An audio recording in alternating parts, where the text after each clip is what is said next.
Well, the Christian Parapsychologist Journal is 50 years old this year, and as such, we're holding an online anniversary conference for anyone interested in learning more about the interface between Christianity, parapsychology, and the paranormal. And it'll be held on June the 28th, that's a Saturday. And one of our guest speakers is Jimmy Akin, who will be speaking on spirit communication, a fresh appraisal. For our viewers, could you please tell us a little bit about yourself? Sure. I guess first thing to say is I'm an American. I was born in the state of Texas, but I grew up here in my hometown of Fayetteville, Arkansas, up in the Ozark Mountains. I spent about 30 years, though, living on the left side of America in San Diego, California. I have worked as a Christian apologist for over 30 years. I work for an organization called Catholic Answers. Website is Catholic.com if people want to check it out. And I continue to do that, but I also have an interest in parapsychology.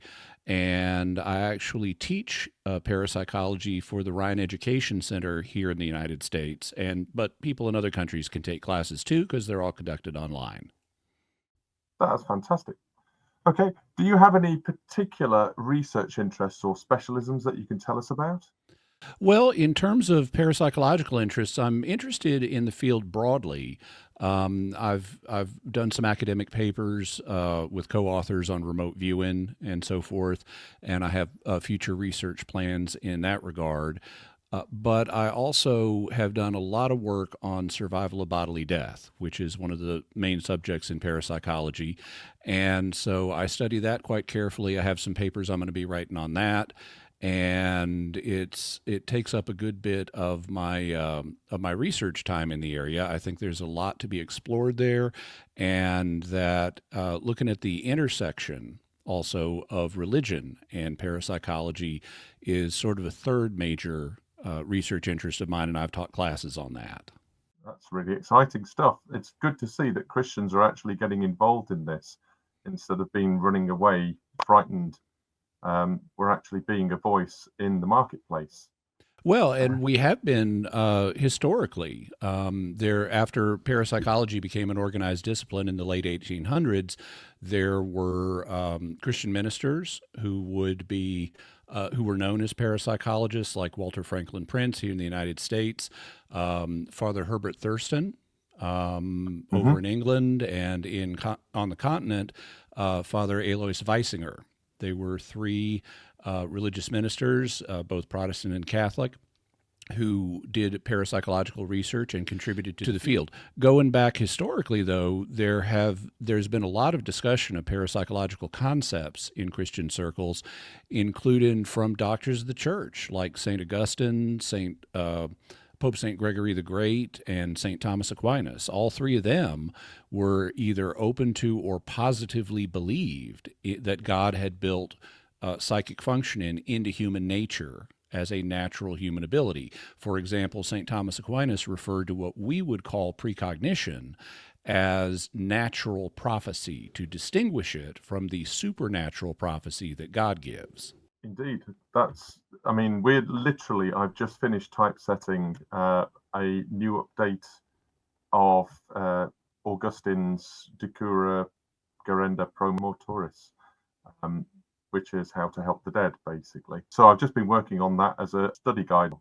So, spirit communication, a fresh appraisal. It sounds really scary for some people, but can you give us a brief overview of what you're going to be talking about and help attendees better understand these often misunderstood areas of Christian teaching? Yeah. So Christian spirit communicating with spirits, especially the spirits of the dead, has had a bit of a bad rap in Christian history, and this is Hmm. something that's an inheritance from Judaism. If you read the Torah, the first five books of the Bible, there are condemnations of the Israelites using mediums. Hmm. There are also later passages in the prophets that mock the use of mediums and so forth. And these texts were kind of picked up and incorporated into Christian warnings against communication with spirits without a lot of reflection. And that's especially true today when many people don't have a sense of the broad scope of either the biblical tradition or the Christian tradition. They just know these are certain passages, and that just proves that Christians are not supposed to have any contact with spirits. But there are actually exceptions to that, even in the Old Testament itself. And also, the New Testament actually expects that Christians are going to have communication with spirits in some form. First John says, test the spirits to see whether they're of God. Well, that presupposes, one, you're going to have contact with the spirits, and two, that you're going to be talking to the spirits, because you can't test them without talking to them. I mean, it's not like we can, use a gas chromatograph to determine anything about them. You got to talk to them. Yes. And so there's actually an expectation in the New Testament that Christians will be talking to spirits. And if you look at later Christian tradition, you see things like prayer to the saints and prayer for the saints, or prayer for the souls in purgatory and so forth. And there's a rich history of apparitions of spirits. You have St. Thomas Aquinas talking about, in his opinion, you could ask a dying person to reveal something to you about their state after death, like did they make it to heaven? And if you can do that while they're in the process of dying, if you have a loved one who's passed on, couldn't you just say, honey, please give me a sign that you're okay, and get the same sign that your loved one is okay? So there's more flexibility here in different Christian traditions. Of course, the modern Pentecostal charismatic movement also involves communication with spirits.